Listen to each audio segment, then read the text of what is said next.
Good morning बेटा। कल तक हम लोग अपना सेकेंड चैप्टर कंप्लीट कर चुके थे ऑलमोस्ट। आज से हम लोग थर्ड चैप्टर पे आ रहे हैं। थर्ड चैप्टर क्या है हमारा? Current electricity. फर्स्ट चैप्टर क्या था?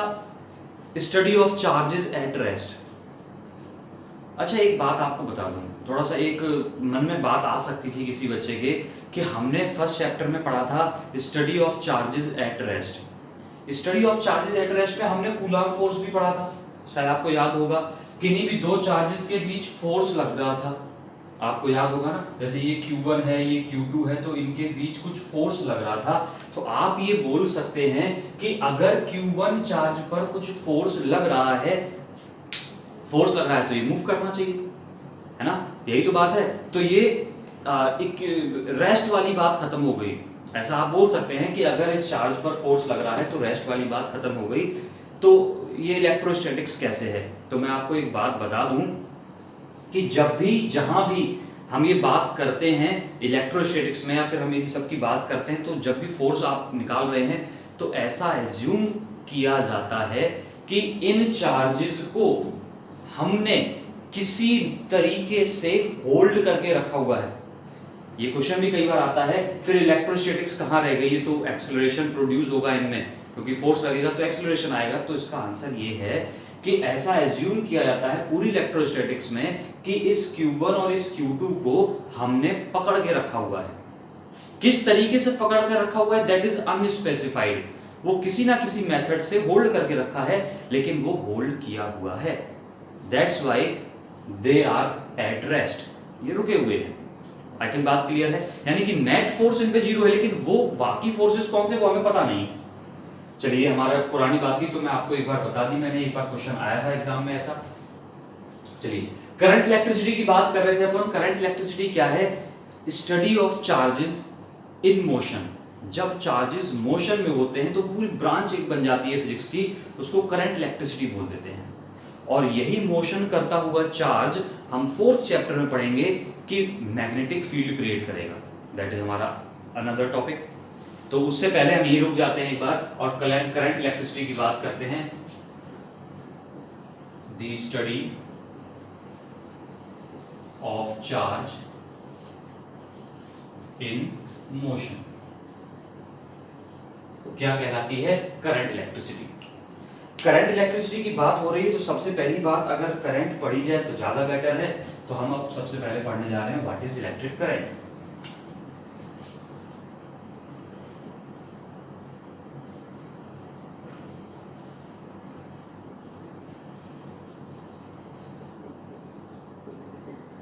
अब जब इलेक्ट्रिक करंट आ गया है ना, तो आप सब लोग 10th क्लास से एक बात तो जान चुके होंगे कि करंट हम लोग दो तरीके की जानते हैं।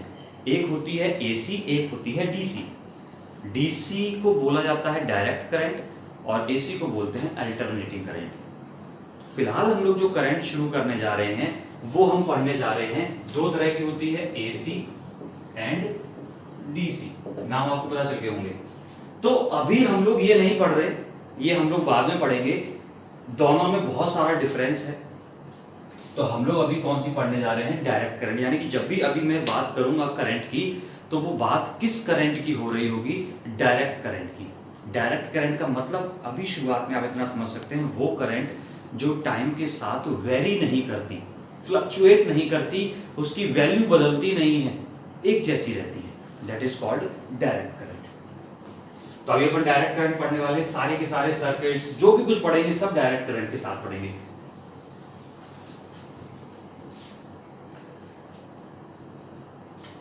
हम इलेक्ट्रिक करंट पढ़ने जा रहे हैं, इसको हम नाम बोल सकते हैं एवरेज इलेक्ट्रिक करंट या एवरेज करंट भी बोल देते हैं।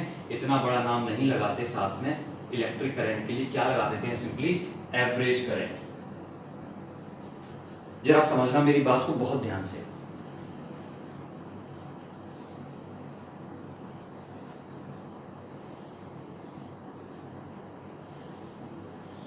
ये एक वायर है। क्या है? एक कंडक्टिंग वायर है। एक छोटा सा पीस ले लिया कंडक्टिंग वायर का मैंने। एक कंडक्टिंग वायर है, और कंडक्टिंग वायर है तो इसके पास बहुत सारे फ्री इलेक्ट्रॉन्स भी हैं। बहुत सारे फ्री इलेक्ट्रॉन्स हैं और हमें एक बात पता है कि फ्री इलेक्ट्रॉन्स हैं तो वो मोशन कर सकते हैं और इलेक्ट्रॉन्स हैं तो किधर मोशन करते हैं, ये भी आपको पता है। पिछले चैप्टर्स में सीख के आए थे, हमने बोला था थर्ड चैप्टर में बहुत काम आएगा ये पोटेंशियल वाला कंसेप्ट कि चार्ज कहाँ से कहाँ मूव करता है। फिलहाल के लिए मैंने क्या बोला, इसके पास बहुत सारे फ्री इलेक्ट्रॉन्स यानी बहुत सारा चार्ज है इसके पास। ओके, चार्ज का मतलब चार्ज कैरियर, चार्ज नहीं, चार्ज तो अभी इस पे जीरो है, कोई नेट चार्ज कितना है, जीरो। जितने इलेक्ट्रॉन्स होते हैं प्रोटॉन सब कैंसिल है।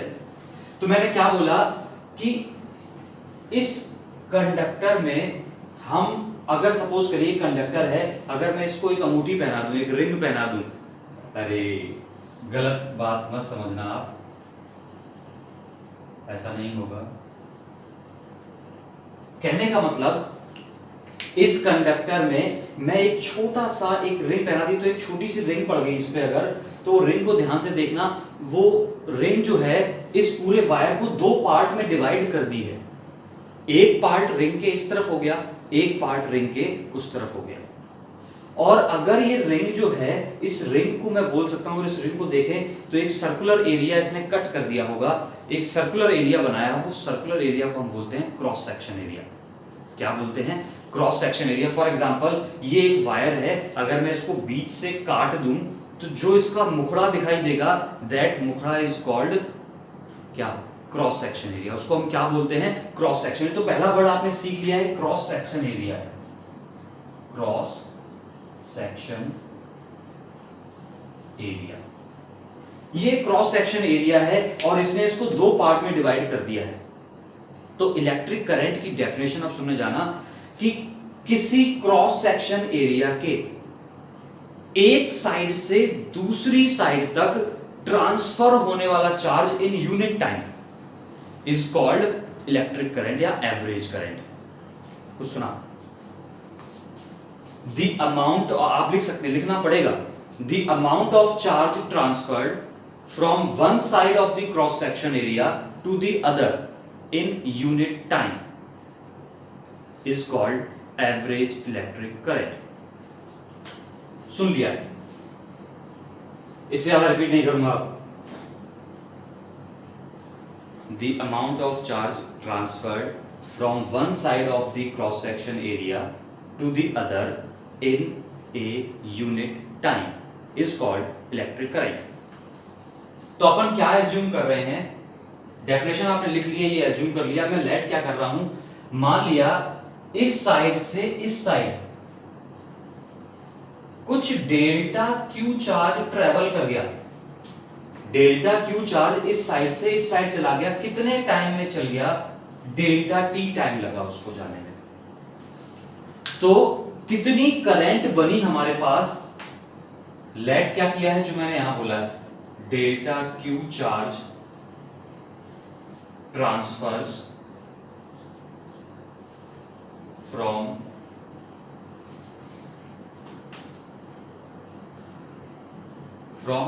this side to this side, from left side to the right, left side से राइट साइड तक इतना चार्ज ट्रांसफर कर गया है। तो करंट क्या बन गई है? इसको हम बोलते हैं average current, charge per unit time. यही तो बोला था हमने, चार्ज ट्रांसफर्ड इन यूनिट टाइम। तो क्या बना? Delta Q. अच्छा, आप वैसे डेफिनेशन भी बन जाती है, लेकिन आपको शायद सीखा होगा आपने, लेवल में मैंने सिखाया था, डेल्टा टी टाइम में डेल्टा क्यू चार्ज ट्रांसफर हुआ। टॉफी वाला रूल है ये अपना पुराना, डेल्टा टी टाइम में डेल्टा क्यू चार्ज ट्रांसफर हुआ, तो यूनिट टाइम में कितना चार्ज ट्रांसफर होगा? Delta q by delta T. और यूनिट टाइम में ट्रांसफर होने वाला चार्ज क्या कहा हमने? Electric current. यूनिट टाइम में ट्रांसफर होने वाला चार्ज क्या कहा? Electric current. तो this term is electric current. तो इलेक्ट्रिक करंट का क्या बन गया? Delta q by delta t. This is the basic formula of electric current. क्या हुआ? Charge transferred from one side to the other in unit time. Formula बन गया, पता चल गया फॉर्मूला। तो कई बार ऐसा होता है, लोग कह देते हैं कि motion of charge is called electric current. ठीक है, बट मोशन ऑफ चार्ज ही जरूरी नहीं है। अभी हम सीखेंगे थोड़ी देर बाद, एक नया टॉपिक सीखेंगे थोड़ी देर बाद, ही अगले लेक्चर में सीखेंगे, जहां पर मैं आपको बताऊंगा कि चार्ज मोशन तो बहुत करते हैं लेकिन करंट निल बनाते हैं। चार्ज दिन भर भागते हैं, आपने शायद केमिस्ट्री में पढ़ भी रखा होगा कि इस वायर कंडक्टर्स में जितने भी इलेक्ट्रॉन्स होते हैं वो बहुत तेजी से भागते रहते हैं ड्यू टू थर्मल एनर्जी। लेकिन किसी रखे हुए इस अगर ये कंडक्टर वायर होता तो बिना बैटरी लगाए या बिना कोई सोर्स लगाए इसमें करंट नहीं आती। अगर ऐसा होता तो पंखा दिन भर चलते रहता, समझ रहे हैं? तो कोई बात और होती है, मोशन के अलावा भी कुछ जरूरी होता है। तो मैं आपको सही बात बोलूं तो मोशन के अलावा क्या है जरूरी करंट के लिए, वो है चार्ज का motion in a particular direction. तो what is the main characteristic of current? Motion of charge in a particular direction is called current. I think बात समझ गए होंगे। तो यहां से यूनिट आप बना सकते हैं, क्या बन जाएगी यूनिट? चार्ज की यूनिट है कूलाम, टाइम की यूनिट है सेकेंड, क्या बन गई? कूलाम पर सेकेंड। इसको बहुत ज्यादा सम्मान दिया गया है किसी एक साइंटिस्ट को, और कौन थे वो साइंटिस्ट? एम्पियर, जिनके नाम पर इसको रखा गया है एम्पियर। एम्पियर का ए स्मॉल, सिंबल बनाएंगे तो ए कैपिटल। वजह आपको 11 से याद है, बताइएगा क्या वजह थी? समेट दें इतना।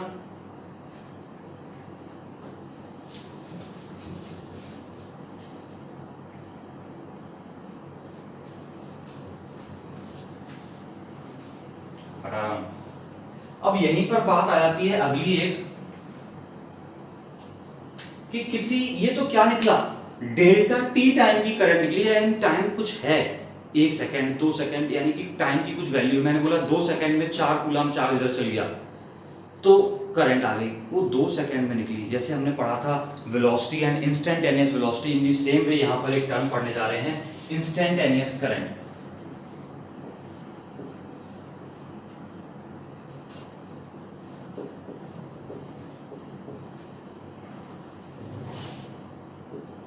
करंट, तो इंस्टेंटेनियस करंट की डेफिनेशन क्या हो जाएगी? Current eight a particular instant. बहुत पुरानी है, आपको सबको याद होगी, current eight a particular instant. और इसको अपन डिनोट कर देते हैं मान लीजिए सिंपली आई से, या फिर चलिए हटाइए, कैपिटल आई से डिनोट कर देते हैं इंस्टेंटेनियस करंट। तो आप जानते थे ऐसा कब होगा इंस्टेंटेनियस करंट के लिए? जब ये टाइम डेल्टा टी कैसा होगा? बहुत छोटा होगा, तब हमारी जो करंट होगी वो इंस्टेंटेनियस करंट हो जाएगी। तो क्या बना? Limit delta t tends to 0। 11 से याद करिएगा काइनेमेटिक्स से, delta q by delta t याद करिएगा। जब हम टाइम को छोटा करते हैं, जब टाइम बहुत कम होगा तो ट्रांसफर ऑफ चार्ज भी तो कम हो जाएगा, कम चार्ज का ट्रांसफर हुआ होगा, तो ये आई बन गया। लिमिट हटा दी मैंने, तो this is d q over d t. This is called differentiation of charge with respect to time. I think इतना समझ गए हैं आप। ये 2 बातें हमने सीख ली।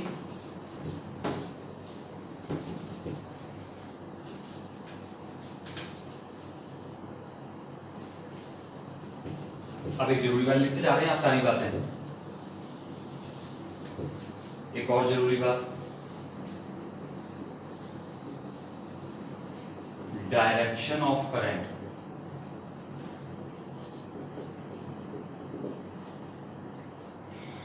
डायरेक्शन ऑफ करंट भी एक छोटा सा टॉपिक है, वैसे तो सबको आती है, बट देखिएगा जल्दी से।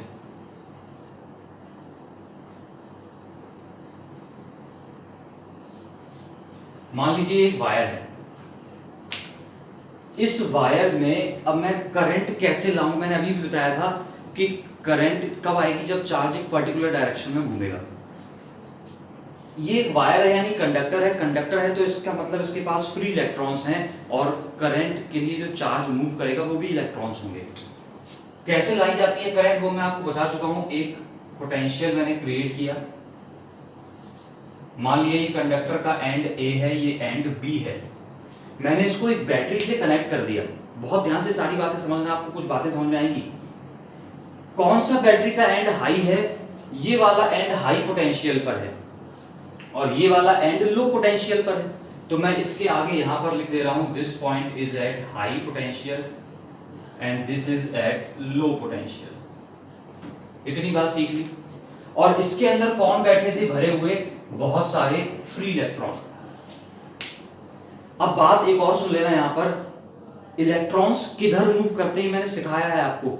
इलेक्ट्रॉन्स किधर मूव करते थे, लो पोटेंशियल से हाई पोटेंशियल की तरफ। यानी कि ये सभी इलेक्ट्रॉन्स किस तरफ चलने लग जाएंगे, ये सारे के सारे इलेक्ट्रॉन्स लेफ्ट साइड चलने लग जाएंगे।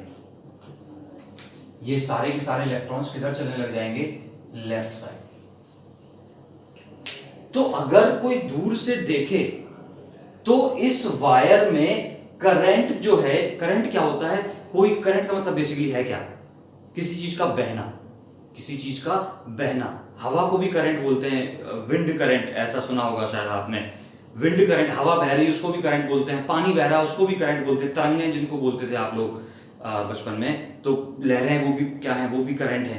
तो ये सभी क्या है, करंट का मतलब क्या है, किसी चीज का बहना। तो ये इलेक्ट्रॉन्स का बहना, तो ये इलेक्ट्रॉन्स के बहने की करंट है, इसको बोलते हैं इलेक्ट्रॉनिक करंट। इसको क्या बोलते हैं, इलेक्ट्रॉनिक करंट, यानी करंट बह रहे हैं, तो दिस इज इलेक्ट्रॉनिक करंट।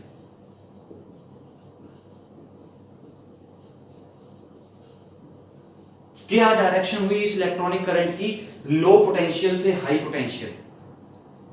देखिए अब यहां पर एक प्रॉब्लम है, प्रॉब्लम यह है कि एक एनालॉजी नहीं बैठी अपने पास। अब मैं बताऊंगा, दो तीन बातें इसके बारे में बताऊंगा, डायरेक्शन के बारे में समझा दूं। जैसे कि हमने बोला था, चाहे आप लेवल की बात करें, दो जगहों पर मैंने पानी कनेक्ट किया, मैंने एक दिन एग्जांपल दिया था वाटर टैंक वाला, कि एक वाटर टैंक में इस हाइट तक पानी है, दूसरे में इस हाइट तक पानी है। जब दोनों को कनेक्ट कर दिया तो ज़्यादा हाइट वाले से लो हाइट वाले पर पानी ट्रांसफ़र करता है, जब तक दोनों इक्वल नहीं हो जाते, यानी कि हाई लेवल से लो लेवल तक पानी ट्रांसफ़र करता है। यहाँ पर क्या हो रही है, करंट, यहाँ पे तो करंट लो लेवल से हाई लेवल की तरफ जा रही है, यानी कि थोड़ा सा अजीब सी कहानी हो गई। हीट के बारे में बात करते हैं, हीट भी आपको पता होगी हाई टेम्परेचर से लो टेम्परेचर की तरफ ट्रेवल करती है, यानी कि वहां भी हाई लेवल से लो लेवल की तरफ जा रही है, बट यहां करंट अपोजिट चल रही है, लो लेवल से हाई लेवल की तरफ जा रही है। और जब करंट ऐसी अपोजिट चल रही है तो साइंटिस्ट्स ने थोड़ी सी चीटिंग कर ली। और वो चीटिंग क्या थी, उन्होंने बोला कि हम इलेक्ट्रॉनिक करंट को कभी मानेंगे ही नहीं, हम कहेंगे ही नहीं कि इलेक्ट्रॉनिक करंट क्या है, हम क्या बताया करेंगे, हम एक नई करंट अपने मन में एज्यूम करेंगे। अब इसी कहानी को मैं दूसरे तरीके से बताऊंगा आपको, हम क्या करेंगे, एक नई तरीके से कहानी पढ़ेंगे। और वो उन्होंने बोला कि हम एक नई कन्वेंशनल करंट बनाएंगे।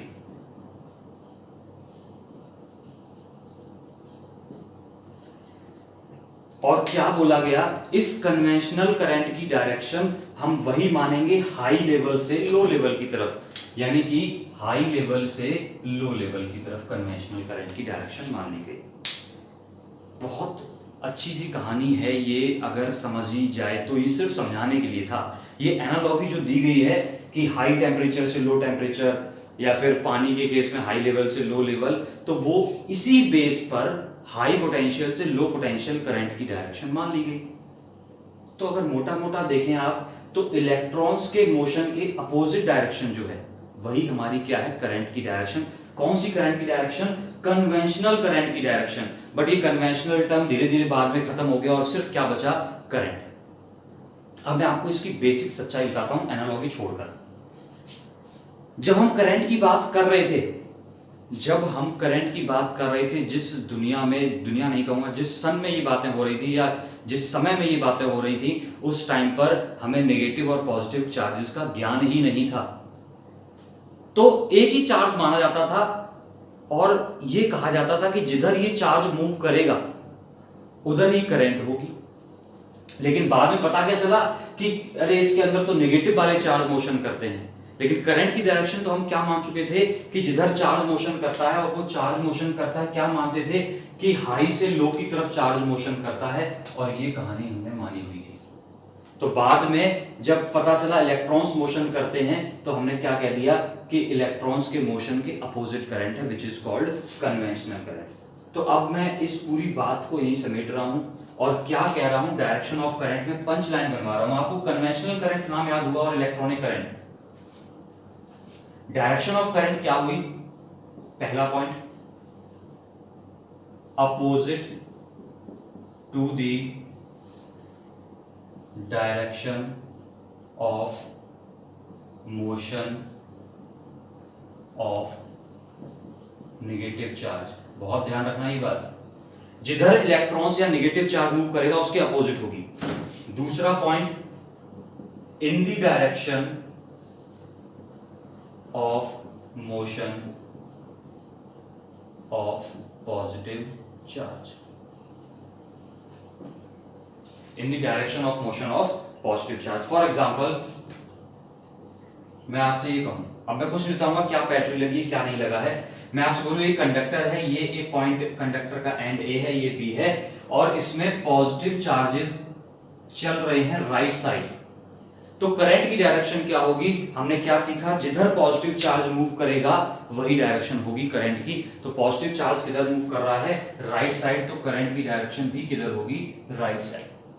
अगर मैं यहीं पर आपसे बोलता कि एक कंडक्टर है जिसका एंड ए है, बी है, और इसमें एक नेगेटिव चार्ज है, वो नेगेटिव चार्ज लेफ्ट साइड चल रहा है, कौन सा चार्ज है ये, नेगेटिव का चार्ज है, और ये नेगेटिव चार्ज किधर चल रहा है, लेफ्ट साइड चल रहा है, तो करंट किस तरफ होगी, आप जवाब दे सकते हैं, इलेक्ट्रॉन्स या नेगेटिव के मोशन के अपोजिट।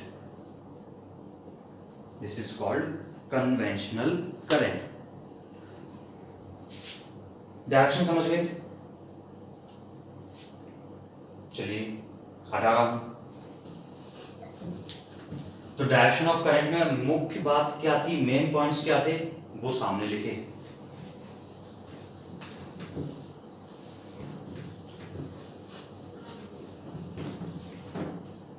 एक और बात सुनिए जरा जल्दी से बताना, ये कंडक्टर 1 है, ये कंडक्टर 2 है, ये आपका होमवर्क का क्वेश्चन है। इस कंडक्टर में इक्वल अमाउंट के चार्जेस हैं, मैंने बोला एक नेगेटिव और 2 नेगेटिव, साथ में 2 पॉजिटिव चार्ज हैं इसके पास। इस कंडक्टर में एक नेगेटिव, 2 नेगेटिव, 3 नेगेटिव और 4 नेगेटिव। क्लियर इतनी बात? ये चारों चार्जेस राइट साइड चल रहे हैं। इस कंडक्टर में क्या है, 4 नेगेटिव चार्जेस हैं, चारों एक दूसरे के इक्वल है, मतलब सब इक्वल चार्जेस है, चाहे नेगेटिव हो चाहे पॉजिटिव हो, मैग्नीट्यूड सेम है। ये चारों नेगेटिव चार्ज राइट साइड चल रहे हैं। ये ऑब्वियसली एंड ए रहा है, ये बी है, ये ए है, ये बी है। इसमें क्या हो रहा है, 2 पॉजिटिव चार्जेस राइट साइड चल रहे हैं और 2 नेगेटिव चार्जेस लेफ्ट साइड चल रहे हैं। आपको बताना ये है, अच्छा ये बड़ा सा वायर है, ऐसा मत समझना टुन्नी सा वायर है, बहुत बड़ा सा वायर है ये दोनों, और आपको बताना ये है इन दोनों में से करंट के बीच का रिलेशन बताना है, यानी कि इसमें करंट अगर I1 मानते हैं, इसमें I2 मानते हैं, तो आपको रिलेशन बताना है I1 greater than, I1 less than या I1 इक्वल्स टू। इन तीन में से कौन सा ऑप्शन सही होगा ये आपको बताना है। आई थिंक क्वेश्चन क्लियर है, आपने नोट भी कर लिया है, ये आपका होमवर्क का क्वेश्चन है, आपको जरूर बताना है। अब एक बात कर लेते हैं, हटा रहा हूं ये होमवर्क का क्वेश्चन, एक बात करते हैं, करंट इज ए वेक्टर और ए स्केलर। आपने 10th में भी खूब पढ़ा होगा कि करंट के पास मैग्नीट्यूड है, करंट के पास डायरेक्शन है, then it may be vector quantity. But आपको एक बात बता दें, वेक्टर क्वांटिटी होने के लिए 3 कंडीशंस होती हैं। पहली कंडीशन, क्वांटिटी है तो मैग्नीट्यूड होना चाहिए, दूसरी डायरेक्शन होनी चाहिए, और तीसरी वो वेक्टर की तरह ऐड होनी चाहिए, and third one is most important, जो हम लोग कई बार स्किप कर देते हैं बातों में। थर्ड वन क्या है कि वो क्वांटिटी ऐड किसकी तरह होनी चाहिए, वेक्टर की तरह। लेकिन करंट वेक्टर की तरह ऐड नहीं होती, तो current is a scalar quantity. कैसी क्वांटिटी है, स्केलर क्वांटिटी है। बता दें आपको क्यों नहीं होती है।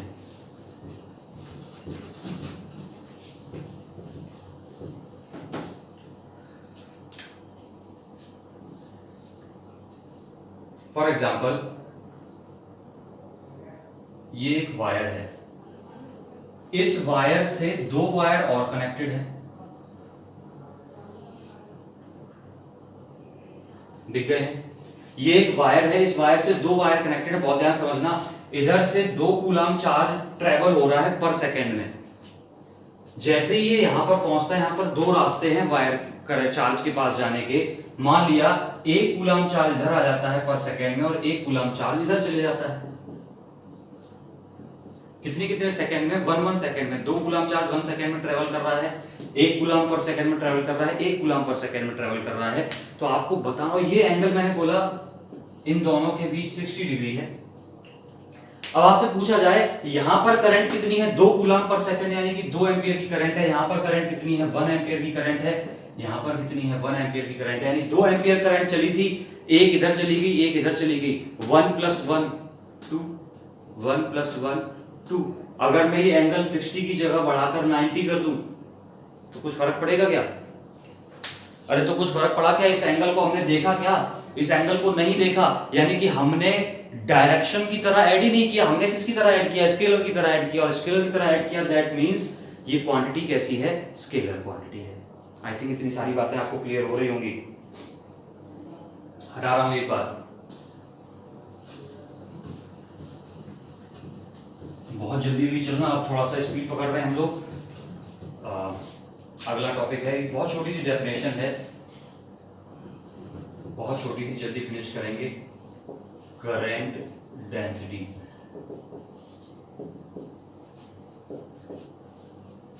करंट डेंसिटी को डिनोट करते हैं J से। क्या कहती है? मान लिया ये एक मैं बोलूं आपसे, करंट डेंसिटी का मोटा सा मतलब क्या है? Current per unit area. Current per unit area. एक यूनिट एरिया पर, यानी कि एक यूनिट क्रॉस सेक्शन एरिया पर कितनी करंट है, that is called current density. It is a vector quantity. कैसी क्वांटिटी है? वेक्टर क्वांटिटी है। और जरा डेफिनेशन का एक फॉर्मूला बनेगा, J से डिनोट करते हैं, क्या बना? Current per unit area. J = I/A। ये बहुत यूजफुल है हमारे लिए कई सिचुएशंस में, आपको याद रहना चाहिए। करंट डेंसिटी क्या है? Current per unit area. क्या फॉर्मूला बना? Current per unit area. इसका यूज क्या करेंगे हम? वैसे आपको बोला गया ये एक वायर है जिसका क्रॉस सेक्शन एरिया A है, इस पूरे में 1 एंपियर करंट जारी है। तो जरा आपसे पूछा ही जाएगा कि इतने से एरिया में, यानी कि इस छोटे से एरिया में, कि इस एरिया को मान लेते हैं S है, इस S में कितनी करंट जाएगी? बात को समझे। A एरिया पर 1 एंपियर है तो S एरिया पर कितनी होगी? वही टॉपी वाला रूल निकाल के कर लिया करेंगे अपन, और वही उसी के लिए यूज होती है ये क्या? Current density. हालांकि अभी हम आपको इस पे हम डिटेल में क्वेश्चंस करेंगे हम लोग आगे, धीरे धीरे इसका बहुत यूज आएगा। तो अभी के लिए हमने सिर्फ इतना सीख लिया, करंट डेंसिटी क्या है? एक यूनिट एरिया पर आने वाली करंट। कैसी क्वांटिटी है? वेक्टर क्वांटिटी है। और इसकी डायरेक्शन क्या है? जो करंट की डायरेक्शन है। डायरेक्शन कौन सी है? जो करंट की डायरेक्शन है, in the direction of current.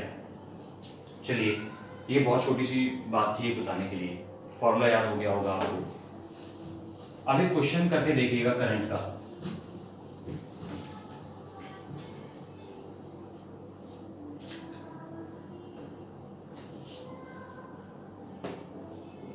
An electron revolves in a circular path, revolves in a circular path of radius 16 micrometer। 16 micrometre radius है, with a speed 3.14 into 10⁶ metre per second. Metre per second.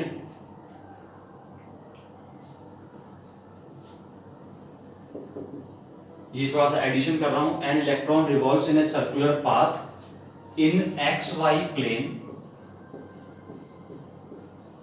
किस plane में? XY plane में। in clockwise direction. किस direction में? Clockwise direction में of radius 16 micrometre with speed इतना इतना। Find current. क्या बतानी है हमें? करंट बतानी है। ये क्वेश्चन ऐसा है ना, ये अपने पास इस तरह की चीजें पूरी फिजिक्स में जरूरत पड़ती है अपन को। जब जब हम करंट पढ़ेंगे तो इस बात की जरूरत पड़ेगी, इसलिए सिखा रहा हूं इसको स्पेशली मैं। आपने क्वेश्चन पढ़ लिया है, एक सर्कुलर पाथ है। पहले तो ये रहा एक सर्कुलर पाथ, थोड़ा बड़ा बना दें क्या?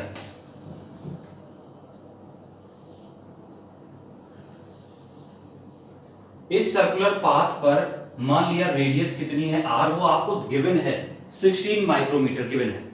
इस रेडियस के सर्कुलर पाथ पर एक इलेक्ट्रॉन, ये रहा इलेक्ट्रॉन, क्लॉकवाइज डायरेक्शन में यानी कि इस तरीके से घूम रहा है विद ए स्पीड मान लिया कितनी v, और वो v की वैल्यू भी आपको गिवन है इतनी इतनी है 3.14।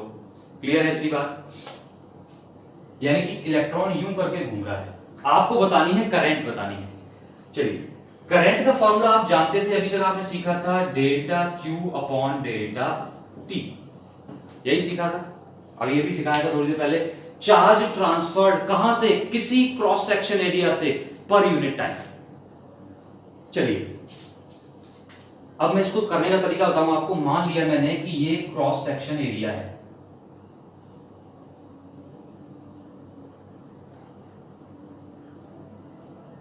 ये क्रॉस सेक्शन एरिया है। अगर मैं बोलूं कि एक रिवॉल्यूशन में, बहुत ध्यान से सुनना, एक रिवॉल्यूशन में कितना चार्ज इस क्रॉस सेक्शन एरिया से पास कर जाएगा? एक रिवॉल्यूशन में एक इलेक्ट्रॉन घूम रहा था, मैंने बोला एक चक्कर लगा गया, एक रिवॉल्यूशन मतलब एक चक्कर लगा गया, तो इस क्रॉस सेक्शन एरिया को कितनी बार पार करके गया? एक बार। दो रिवॉल्यूशंस में दो बार। तो मैं क्या कर रहा हूं, एक रिवॉल्यूशन में इसको एक बार पार करके गया है। इसका मतलब चार्ज कितना ट्रांसफर हुआ? एक इलेक्ट्रॉन के बराबर। कितना चार्ज ट्रांसफर हुआ? एक इलेक्ट्रॉन के बराबर। यानी कि एक रिवॉल्यूशन में कितना चार्ज ट्रांसफर होता है? 1 इलेक्ट्रॉन के बराबर। चार्ज पता चल गया, और उस एक रिवॉल्यूशन में टाइम कितना लगा, क्या वो निकाल सकते हैं? और जैसे ही टाइम निकल आएगा तो मैं क्या बता दूंगा, आपका क्वेश्चन सॉल्व हो गया है। तो मैं बात करूंगा इन 1 रिवॉल्यूशन, रिवॉल्यूशन एक चक्कर में कितना चार्ज ट्रांसफर हुआ?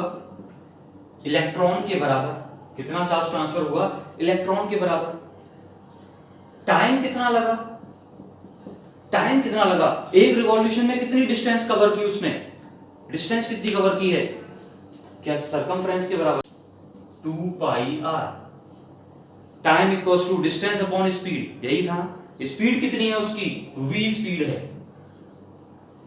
जरा बना दीजिए फॉर्मूला करंट का, क्या बन गया है? I is equals to delta Q का मतलब E upon 2 pi r divided by v। ये दिखाई दिया फॉर्मूला कहां से आया? यहां से उठ के चला आया चुपचाप। क्या v ऊपर पहुंच गया? तो I is equals to EV upon 2 pi r। क्या E की वैल्यू पता है? इलेक्ट्रॉन का चार्ज V की वैल्यू पता है? गिवन है 2 पाई r, सारी वैल्यूज पता है। अब आपका काम क्या है? इसको सॉल्व करना और आंसर लिख के देना in the amperes. This is your second homework. सुन लिया? अब एक थर्ड होमवर्क आपका बनता है,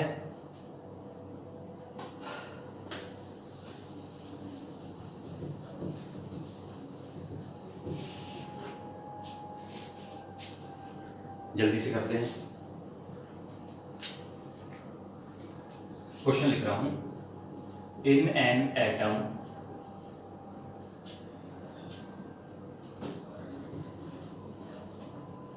an electron revolves in a circular orbit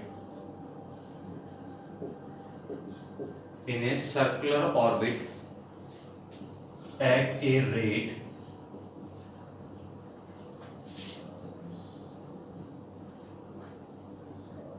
(15 into 10⁶ electrons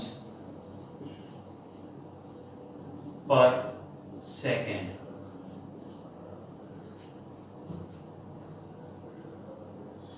revolutions per second.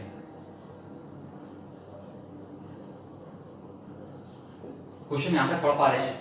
In an atom an electron, ये क्या लिखा है, an electron revolves in a circular orbit at a rate, इतने सारे revolutions per second. Find current produced by the motion of electron. Find current produced by the motion of electron. I think इतना आप question समझ पा रहे हैं। जैसा ये है ऑलमोस्ट वैसा ही ये होमवर्क का क्वेश्चन है। अटेम्प्ट करिएगा, आंसर भेजिएगा बहुत प्रायोरिटी पर। पिछले क्वेश्चंस के आंसर देने में आप लेट हो गए कई लोग। All the best.